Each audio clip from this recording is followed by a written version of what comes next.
Hi, I'm Al Hope, I'm creative lead for Alien Isolation, and you're watching Eurogamer.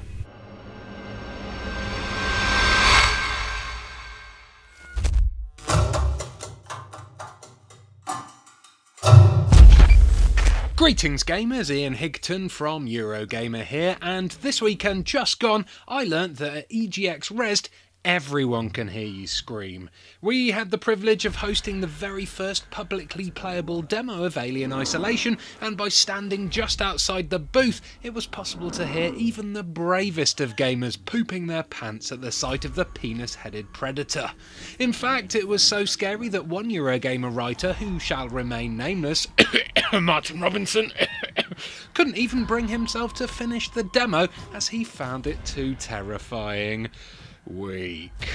After I'd finished playing through the Xbox One version of the demo, I went and had a little cry in the corner. Then, once I'd recovered, I grabbed Al Hope from Creative Assembly and decided to probe him, non-Alien style, about the game. Alien Isolation is for us the Alien game that we've always wanted to play. A game that goes back to the roots of the series, back to Ridley Scott's Haunted House in Space. I guess with a new story, with a new character who's very much underpowered and underprepared, facing very overwhelming odds. I think when we started out, it felt like there was an amazing opportunity to make a kind of definitive survival horror game based on the original survival horror. So you get to play as Amanda Ripley, who is Ellen Ripley's daughter. The game takes place 15 years after the Nostromo goes missing. When we started, we really kept coming back to the sort of idea of who would actually care that the Nostromo went missing, and we realised that there was this character who would deeply care, and she'd be wanting answers to what happened to her mother. When Yutani realised that they believe someone has collected the flight recorder of the Nostromo, they sent a really small team to go and collect it, and Amanda volunteers to be part of that crew. One of the things that impressed me the most about the game was the visual aesthetic. You really have nailed the look and feel of futuristic tech as imagined by people from the 70s, and graphically the game looks absolutely incredible. What was the process behind bringing this world to life? I think people have been really inspired by Alien, Ridley Scott's that vision of the future, and I think the exciting thing for us was I think games in the past have really looked towards the James Cameron sort of 80s view of the future, and Alien is a very distinct look and feel. So from the outset we really wanted to nail that, and we did a lot of work initially to kind of deconstruct the film, take it apart, so almost to a kind of atomic level, because we knew we needed to create more content. The film is 116 minutes long, and we need to make hours and hours of content, so we need to create new stuff, but we needed to create new stuff that felt completely true to the original. So yeah, very much the first phase with deconstruction, really understanding the material, so that when we built new parts of the world, it felt in keeping with the spirit of the original film. Folks have been massively supportive, and getting so much archive material really gave us a kind of extra insight into how the world was constructed, and we've done a few crazy things to kind of put ourselves in the same mindset, from using the kind of same art style for our concept work with felt tip pens, through to when we're looking for additional reference, kind of limiting ourselves to only things that were built prior to 1979, so we had the kind of same constraints as the production crew in Shepperton, because I think Alien is kind of set in the future, but it's kind of baked in the past, so it really starts to melt your brain as to, okay, well, what can we reference, because it's way in the future, and that actually making that decision, although it seems a bit crazy, actually really kind of freed us up, because we really understood what we needed to do. At around 20 minutes long, the demo was tense and terrifying, but I'm worried about how you guys will be able to stretch that atmosphere out over the course of a full campaign, especially when there is only one alien to fight.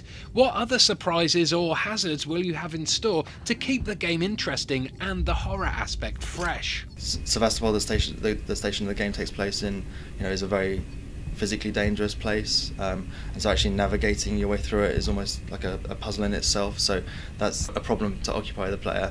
At the same time, there's a small inhabitants on the station, and they're in the same situation as the player. They're very desperate to survive, and of course how people react to these kind of situations.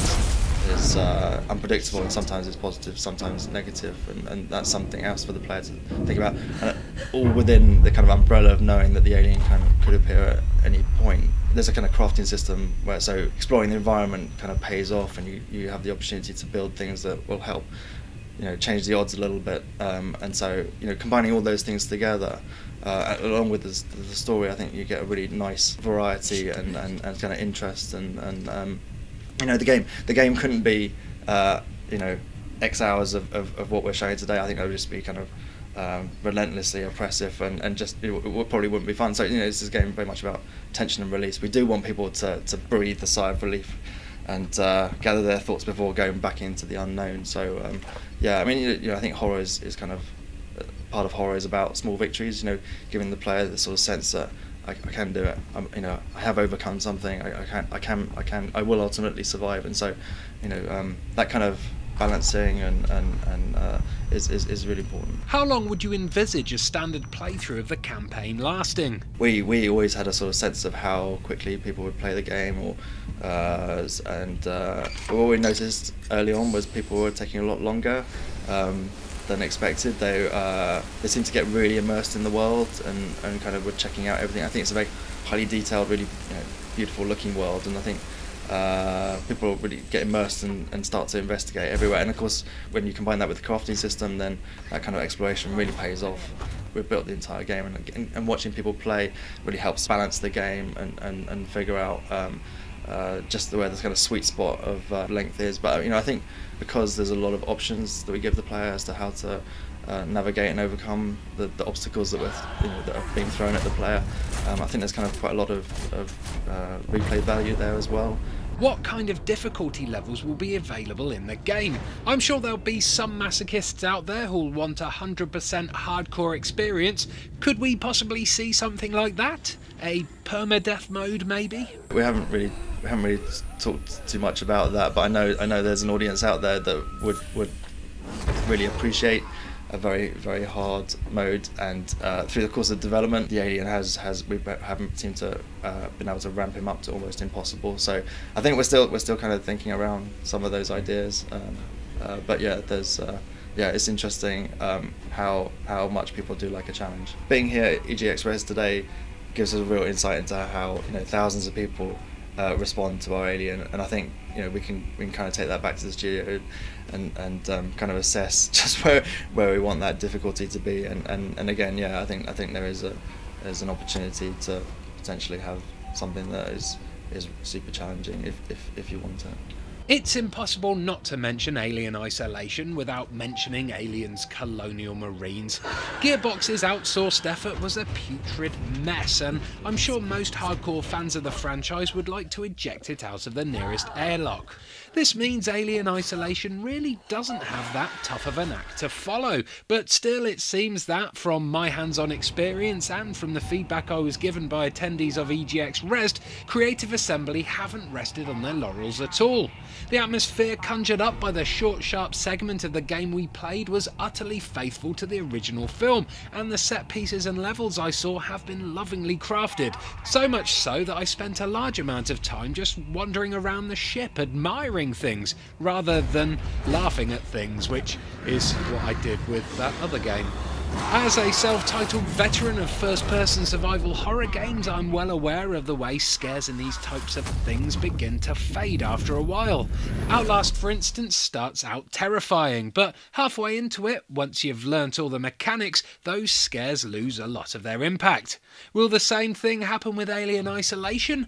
For that, I can't be sure until I've played the full game, but what I can be sure of is that this game respects the source material in ways previous Alien games could only imagine, and it's no surprise that the majority of punters who attended EGX Rest voted Alien Isolation their game of the show. Now please, Creative Assembly, now you've got us incredibly excited, please don't let us down. For more early gameplay previews, exclusive interviews, interactive live streams and retro gaming content, remember to subscribe to Eurogamer by clicking on that on-screen annotation in short, controlled bursts. Actually, just one click will do it, I think. Bye!